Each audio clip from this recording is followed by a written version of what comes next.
Now, there's a fairly good chance you've heard of Mr. Bean, since for a show that only had 15 original episodes, the franchise has done pretty well for itself, spawning 2 movies, an animated series that ran for 17 years, and of course, video games. Although I imagine what I'm looking at today almost certainly isn't a welcome addition to the franchise. So Mr. Bean the game came out in 2007 and was published by the kings of quality themselves, Blast Entertainment, who you may know as the developers of Home Alone and one of the worst things I've ever played, Beverly Hills Cop. So yeah, a brilliant track record and quite frankly, the perfect people to take a beloved franchise and utterly butcher it in video game form. Anyway, with that out of the way, let's find out how bad this game really is.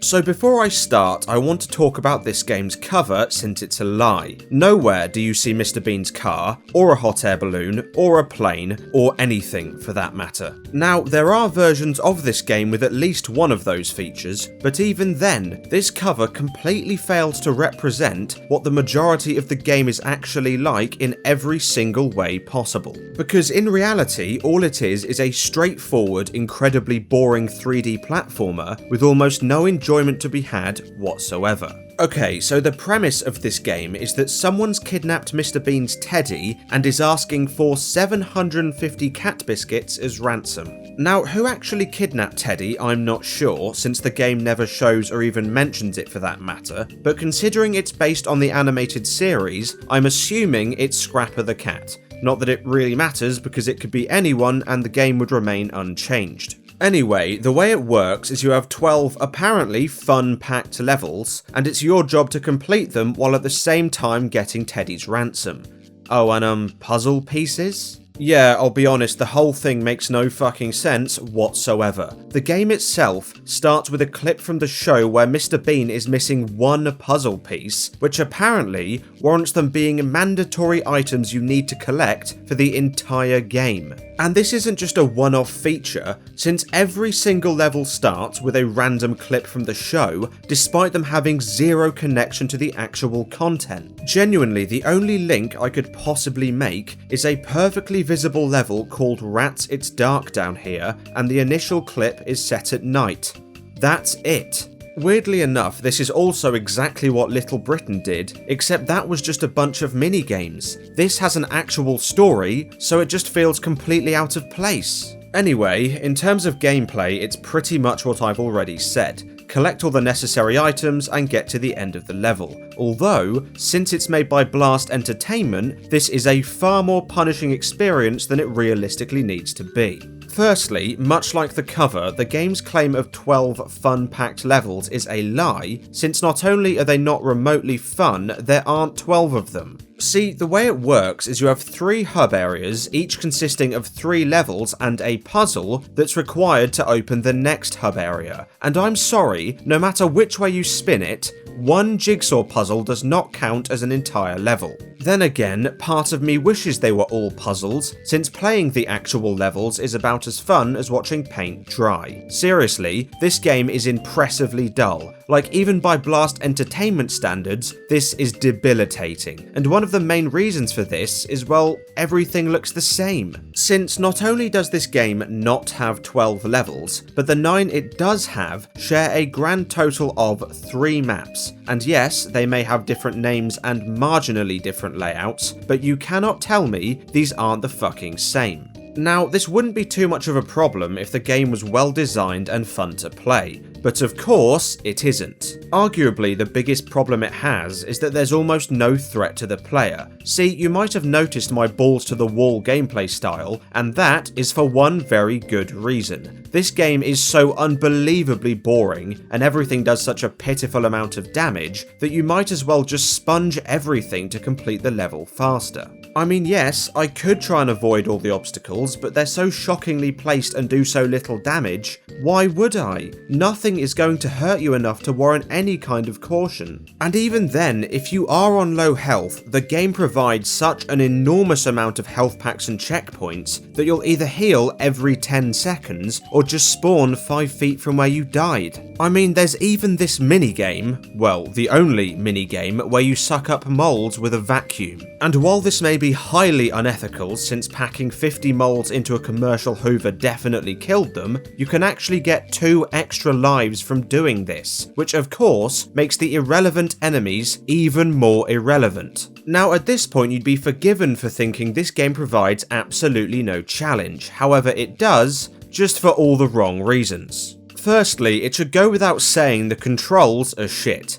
I mean, it really is a precondition for basically everything I play on this channel, and this is no different. And naturally, the fact this is a 3D platformer really doesn't do them any justice, especially since gravity is the only thing that poses any kind of threat. Granted, the early levels are pretty easy and the hard sections are few and far between, but the terrible controls mean one jump can take upwards of 15 minutes. And it's more or less the entire reason I elected to avoid platforming at all costs. For example, running through acid.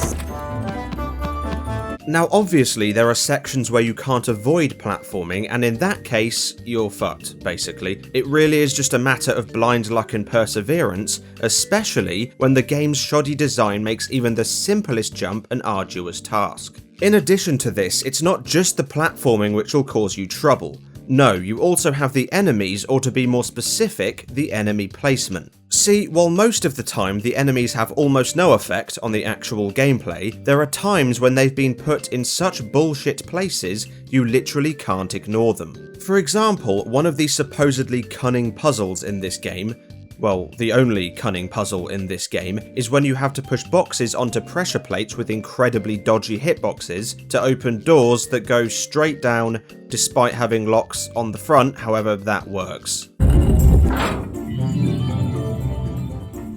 And on several occasions they've put enemies who constantly throw shit at you right next to these plates. Now the game does provide ways of dealing with them, for example bug spray, pans and pirate hats that allow for brief periods of invincibility, but the problem is, no matter what you use, you can only ever stun them for a non-existent amount of time, so before you know it, they'll be right back to bombarding you every 2 seconds, and this, paired with your extremely limited ammo capacity, means power-ups are pretty much useless. Now thankfully, much like the difficult platforming, this doesn't take up a huge amount of the game, so I can't complain too much. However, what I can complain about is how unbelievably lazy it is. And yeah, it's not like this is somehow unexpected, because let's be honest, it isn't, but even so, we're talking 3 maps, constantly reused and reskinned enemies, 0 gameplay variation, endlessly repeating music, and absolutely no reward for your efforts. I shit you not when I say the ending to this game has Teddy fly up into the air, and then you get a rundown of all the enemies' names. All that effort to find out that the big dumb baddie was called Dumb Baddie. Fantastic.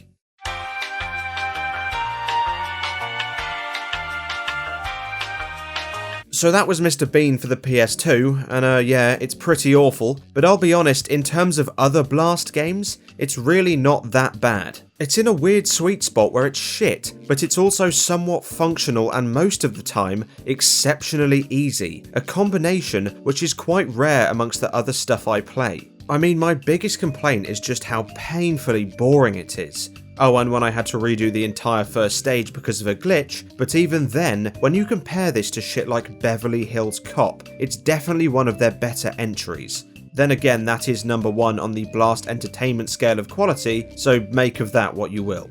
So anyway, if you enjoyed the video, feel free to leave a like, comment and subscribe, and I'll see you on the next one.